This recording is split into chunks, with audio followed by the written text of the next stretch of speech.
The Nashville mayor's office is a short walk to the legislature, but instead of using Metro staff to meet with lawmakers, the mayor hires lobbyists to represent Nashville's interests. Is that how you want your new property tax spent? Beacon Center of Tennessee President Justin Owen and I are about to walk from the mayor's office to the state legislature. I know it's hot, but don't worry, it's a short walk.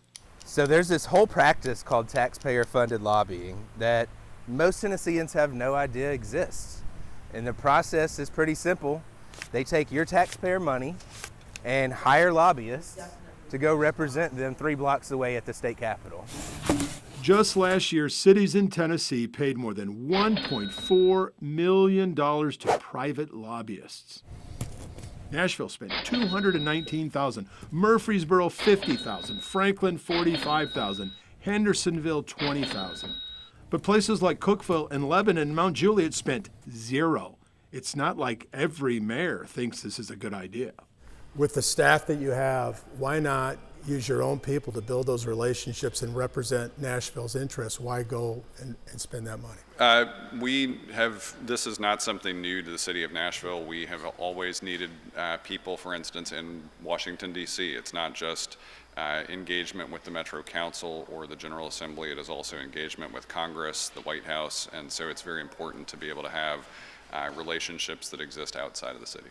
But just because it isn't new doesn't make it good. Doesn't mean it isn't something city employees should be doing. There's nothing wrong with having people in your office regularly calling on state reps that they know.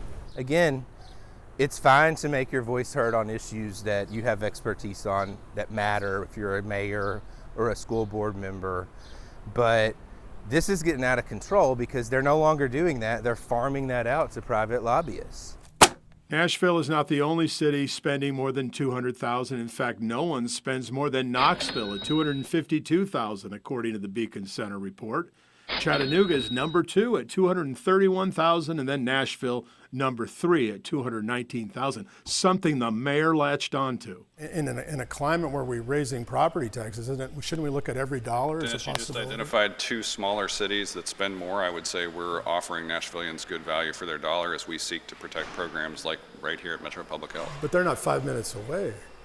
You're 5-minute walks. Yeah, we do have a lobbying team that works hard because I think you've seen a lot of state interest in what happens in the capital city, and we need more than one person on Capitol Hill.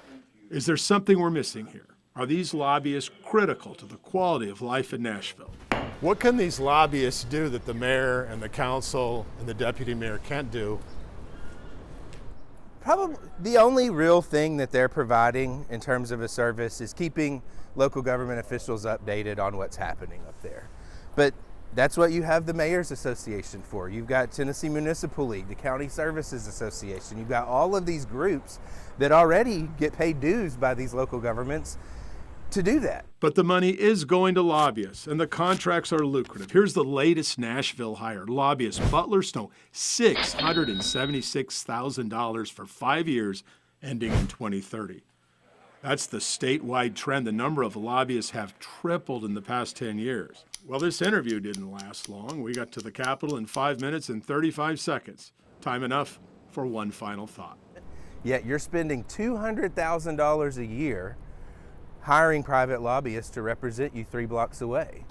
And that's $200,000 that's not going to police, that's not going to our schools, that's not going to fill potholes and those other basic government services. We are going deeper into these contracts, and we've discovered more. Look for a follow-up soon. I'm Dennis Ferrier, Fox 17 News, your Code Red station.